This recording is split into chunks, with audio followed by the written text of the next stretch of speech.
네, 부활하신 주님이 주시는 새 생명으로 충만하시기 바라겠습니다. 오늘 말씀은 고린도전서 15장 5절에서 8절 말씀입니다. 게바에게 보이시고 후에 12 제자에게와 그 후에 500여 형제에게 일시에 보이셨나니 그 중에 지금까지 대다수는 살아있고 어떤 사람은 잠들었으며 그 후에 야고보에게 보이셨으며 그 후에 모든 사도에게와 맨 나중에 만삭되지 못하여 난 자 같은 내게도 보이셨느니라. 아멘. 네, 오늘 말씀은 부활하신 주님이 여러 사람들에게 자신의 모습을 보여주셨다라는 그런 내용으로 요약할 수 있습니다. 베드로를 비롯한 12 사도뿐만 아니라 500여 형제에게 일시에 부활하신 모습을 실제로 보여주셨다라는 것이죠. 바울이 지금 이 말씀을 하는 이유가 무엇이겠습니까? 부활이라고 하는 사건은 허상이 아니라 이것은 실제적 사건이고 현실적 사건이었다라는 것을 지금 말하고 싶은 것입니다. 그래서 오늘 말씀의 주제는 이 부활이라고 하는 것은 현실적이고 실제적 사건인데 그 증거들이 어떤 것들이 있는가? 부활이라는 그런 사건을 우리가 만나면 어떤 현상들이 일어나는가? 이것에 대해서 오늘 살펴봄으로써 은혜를 나누고자 합니다. 첫 번째는요, 부활이 있으면 참된 화해와 용서가 이루어진다라는 것입니다. 부활이라고 하는 게 실제적 사건이기 때문에 그 부활이라는 사건을 우리가 만나면 참된 화해와 용서를 경험하게 된다라는 것입니다. 자, 5절 말씀 읽어보면 게바에게 보이시고 후에 12 제자에게와 이렇게 기록하죠. 여기 게바라고 이렇게 나오는데 이 게바는 베드로입니다. 오늘 말씀에 보면 게바에게 보이시고, 그러니까 부활하신 주님이 제일 먼저 자신을 보인 사람이 베드로라고 이렇게 지금 말하는 것 같습니다. 근데 사실 복음서를 보면 베드로보다도 막달라 마리아가 제일 먼저 그 부활 사건을 목격하죠. 그러나 여기 이제 베드로를 먼저 언급하는 그런 특별한 이유가 있다라는 겁니다. 그 베드로, 왜 베드로냐? 이 베드로가요, 어떤 큰 죄를 지었죠. 예수님 십자가에서 돌아가시기 그 전날 밤에 예수님을 3번이나 부인하지 않습니까? 그러니까 예수님을 아주 철저하게 배신합니다. 예수님을 모른다고 부인하는데 그 중에 한 번은 예수님을 그 저주까지 하고요. 그렇게 예수님을 아주 철저하게 배신하는 그런 죄를 짓고 맙니다. 그런데 부활하신 주님이 그 베드로를 찾아가셨다는 겁니다. 그런데 부활하신 주님이 베드로를 제일 먼저 찾아가서 그 어떤 일을 하셨습니까? 책망하셨습니까? 절대로 그런 일은 하지 않았다는 거죠. 과거의 죄를 묻지도 않고요. 그러니까 이 부활하신 주님은 이제 더 이상 죄가 없습니다. 부활하신 주님 만나면 그 쓰라린 상처나 과거의 그 아픈 기억들 이런 것들은 다 사라지게 된다는 거죠. 그리고 그 부활하신 주님의 입에서 나온 말씀은 내가 나를 사랑하느냐, 사랑의 관계로 계속 이끄신다라는 거죠. 그래서 부활하신 주님 안에는 사람을 살리는 영원한 생명이 가득하기 때문에 절대로 죄를 언급하거나 책망하거나 저주하거나 이런 것들이 있을 수가 없다라는 것이죠. 그래서 참된 화해와 용서가 이루어진다는 것이고요. 이 베드로가 부활하신 주님을 만난 후에 완전히 새 사람이 됩니다. 그래서 이제부터는 그 부활하신 주님을 위한 사도로, 위대한 사도로 다시 거듭나게 되는 것이죠. 이처럼 우리가 부활하신 주님을 실제로 만날 수 있고요. 그 부활하신 주님을 실제로 만나기만 하면 우리 영혼은 완전한 화해와 완전한 용서의 심령으로 완전히 새롭게 변화될 수밖에 없다라는 것이고 이것이 부활의 증거라는 것이죠. 또 사도 바울은 어떻습니까? 8절 말씀에 보면 만삭되지 못하여 난 자 같은 자기다 이렇게 지금 표현하고 있는데 이 바울은 과거가 어떻습니까? 과거의 회방자, 예수님 믿는 사람을 회방하고 또 핍박하고 포행 포행을 일삼았고 사람을 죽이기까지 했죠. 스데반 집사를 죽이는 자리에 맨 앞장섰던 사람이 바울 아닙니까? 그런데 그 바울도 부활하신 주님을 다마섹으로 가는 그 도상에서 빛으로 만납니다. 그리고 나서 완전히 새 사람이 되고 말죠. 여러분, 이렇게 부활의 실제적 능력은 모든 불화, 또 모든 미움, 모든 원수를 화해시키고 참된 용서로 변화시키는 그런 능력이 있다는 겁니다. 이렇게 변화된 사람들이 너무나도 많다는 거죠. 그러니까 이 부활은 실제적인 사건이고 실제적 능력이라는 것을 지금 말해주고 있는 것입니다. 여러분 혹시 우리 자신을 돌아보는데 내 마음속에는 또 나와의 관계에서 불화하는 관계, 또 내 마음속에 미움의 관계가 있는 사람은 없습니까? 부활하신 주님을 마음에 모시고 그 능력을 공급받으시기 바라겠습니다. 자, 두 번째입니다.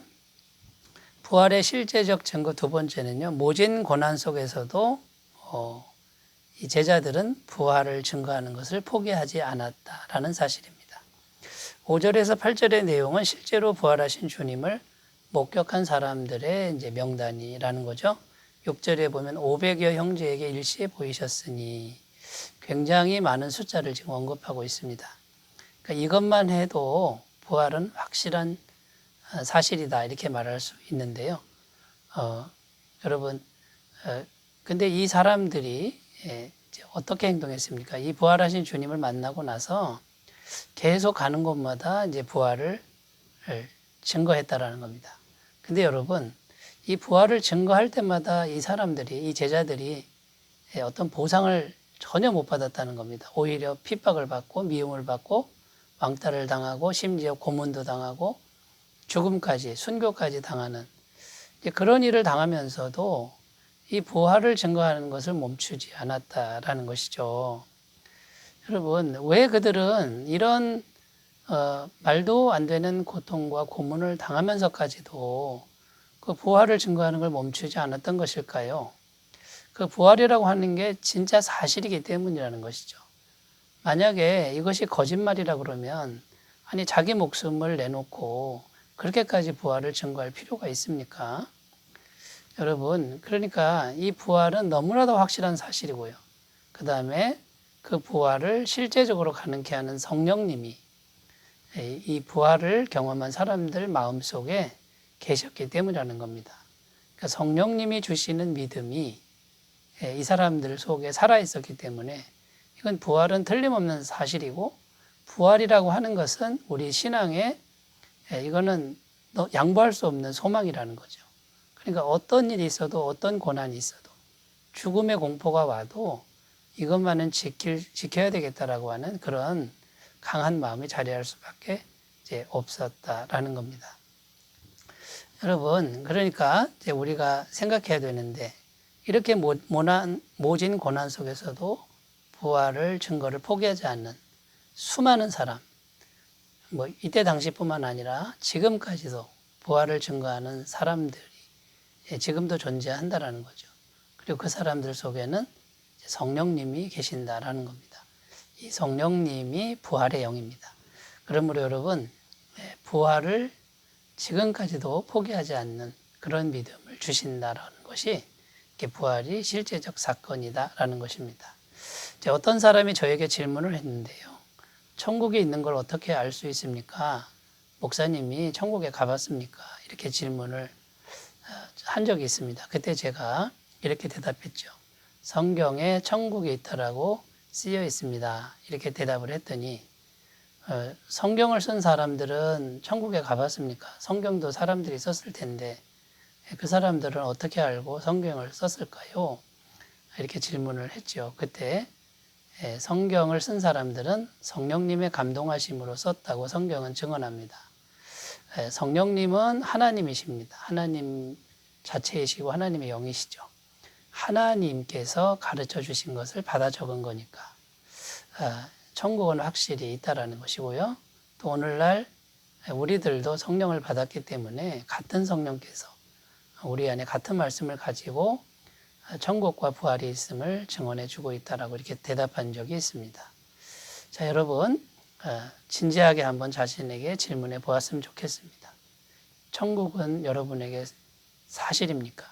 부활은 여러분에게 현실입니까? 그 부활의 능력을 공급받으시기 바라겠습니다. 자, 세 번째, 부활이 실제라고 하는 증거. 세 번째는요, 정말 못난 자가 귀하게 쓰임받는 존재로 변화되는 것. 이것이 부활의 실제적 능력이라는 겁니다. 8절 말씀에 맨 나중에 만삭되지 못하여 난 자 같은 내게도 보이셨느니라. 바울이 자기 자신에 대해서 지금 말하고 있는데, 바울의 특징 두 가지가 나오는데, 첫째는 맨 나중에 이런 뜻이죠. 꼴찌라는 뜻입니다. 꼴찌. 꼴찌지만 주님을 만난 것이고요. 둘째는 만삭되지 못하여 난 자. 이거는 바울의 외모를 설명하는 겁니다. 바울의 외모는 정말 아름답지가 못했다 그러죠. 키도 작고 안짱다리에 대머리에 또 생긴 것도 못생겼다 그럽니다. 거기에 몸에 평생 고질병을 달고 살았습니다. 그리고 성질이 아주 보통이 아닌 외골수적인 고집스러운 성질이니까 만삭되지 못한 자 같습니다. 그런데 이 사람이 대단한 일을 합니다. 어떤 일을 합니까? 엄청난 공로를 남기죠. 신약 성경에 13권 정도를 기록한 장본인입니다.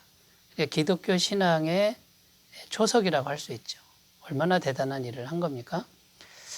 또 세계적인 선교사입니다. 소아시아뿐만 아니라 유럽, 로마까지 가서 교회를 개척하고 선교를 한 사람, 그리고 목숨을 바쳐서 주님을 위해 헌신한 사람 아닙니까? 제자들을 무수히 길러냈는데 누가, 실라, 디모데, 디도 이루 말할 수 없는 그런 지도자들을 많이 길러냈죠. 그런데 여러분, 사도 바울이 왜 이렇게 위대하게 변화가 된 겁니까? 여러분, 사도 바울이 정말 자신의 잘난 혈통이나 잘난 학식, 잘난 경력을 의지한 게 아닙니다. 오직 부활하신 주님만 의지했다라고 성경은 증언합니다. 부활하신 주님의 능력을 계속 공급받다 보니까 내가 많이 수고하였지만 내가 한 것이 아니요 오직 나와 함께 하신 하나님의 은혜로라 이렇게 이제 고백한다라는 겁니다. 여러분, 부활이 사실이고 실제라는 건요, 부활하신 주님을 만나면 누구라도 베드로처럼 바울처럼 아름답게 변화됩니다. 그 능력을 실제로 공급받는 기도를 오늘 꼭 드리셨으면 좋겠습니다. 기도합니다. 하나님 아버지, 부활은 사실입니다. 실제이고 살아있는 능력입니다. 우리에게도 허락하여 주옵소서. 예수님의 이름으로 기도드립니다. 아멘. 주님의 임재가 충만하시기 바라겠습니다. 감사합니다.